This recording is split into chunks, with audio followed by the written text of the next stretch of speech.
You check the clock. 4 more hours. Then a break. Then 2 more. And a meeting that could have been a message. This is a normal day. You watch the small numbers climb toward the moment you are finally allowed to stop. Now take away the clock. Take away the wage, the calendar, and the very idea that a day is split into hours you owe someone and hours you keep. That neat line between work and life, the one you defend on a Sunday evening with a quiet dread, did not always exist. For most of human history, nobody was counting. So here is a question that sounds simple and turns out to be a trap. How many hours did ancient humans actually work each day? You probably have a guess. Either they toiled from dawn to dark just to survive, or they drifted through some lost paradise with nothing to do. People argue for both. The truth is stranger than either. And reaching it means watching a famous number fall apart in your hands. The number comes from a man named Richard Lee. In the 1960s he lived with the Jew, Honsky, hunter-gatherers in the Kalahari Desert, and he did something almost nobody had done.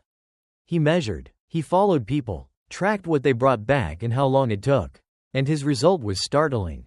Getting food took them around 12 to 19 hours a week. Not a day, a week. The anthropologist Marshall Sahlins took that finding and built something bigger.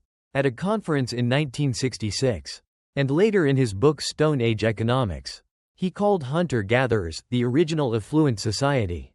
His point was sharp. We assume affluence means having a lot, but you can also be affluent by wanting little.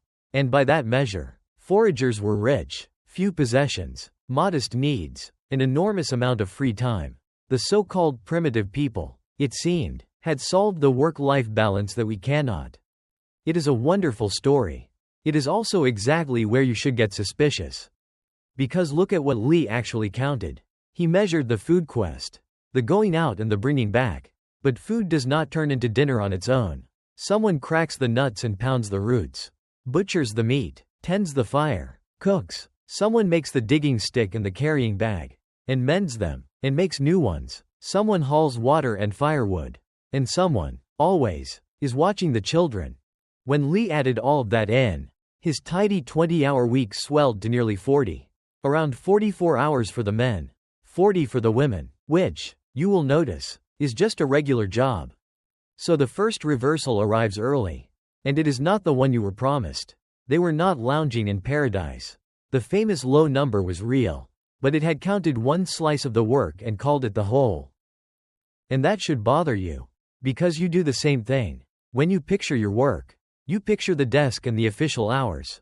You do not count the commute, the laundry, the replying, the remembering, the quiet management of everyone else's needs. Lee's mistake was our mistake. We are all very good at not counting most of what we do. But once you count everything, a harder question opens underneath you. What even is work? Watch a Hadza man in Tanzania. The Hadza are foragers studied for decades by Frank Marlowe and his colleagues. And their days refuse to split into labor and rest. A man leaves camp to hunt. He walks for hours, scans the horizon, follows a track that leads nowhere, sits on a rock and waits. He eats fruit as he goes. Is the walking work? The watching? The sitting? One anthropologist, Kristen Hawkes, openly wondered why Hadza men spend so much of the day apparently doing nothing, dozing in camp in the afternoon heat. The question secretly assumes their day was sorted into the same boxes as yours. It was not. There was no clean seam between earning a living and simply living. The hunt was also a walk with friends. The tool-making was also the teaching of a child. Then the body adds a twist. You might assume all that walking meant they burned far more energy than we do. Herman Pontzer and his team tested it directly, using a method called doubly labeled water that tracks exactly how much energy a body spends. The Hadza move far more than an office worker. And yet, adjusted for body size, they burn about the same total energy in a day that a sedentary Westerner does.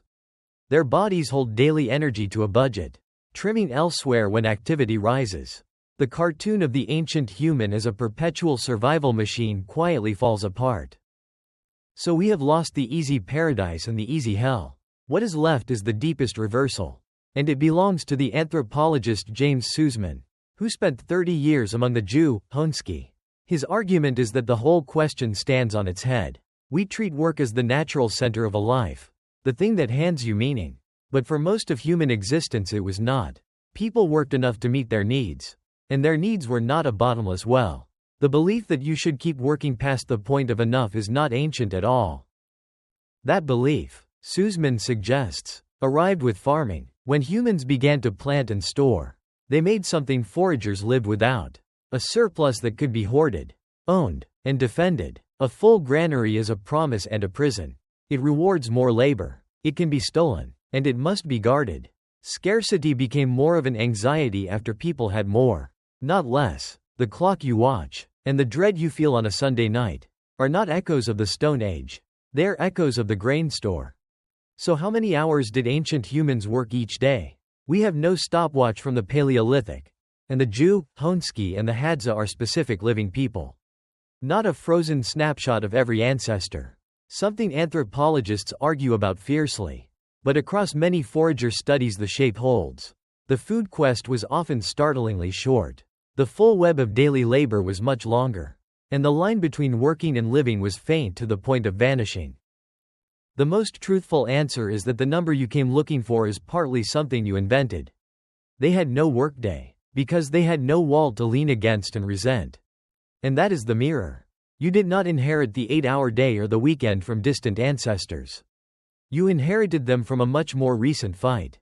And you live inside a category. Work. That would have meant little to most humans who ever lived. The systems around you feed you without the hunt and store your surplus without a granary to guard. That boundary between labor and life is a real gift. It is also a cage you built, brick by brick, after the first field was planted. None of this means you should envy the Kalahari or trade your job for a digging stick. The point is smaller. The next time you count down the hours, notice that the counting itself is the strange part. For almost everyone before you, a day was not a number to be survived. It was just the day. You check the clock, but the clock is the newcomer here. Not you.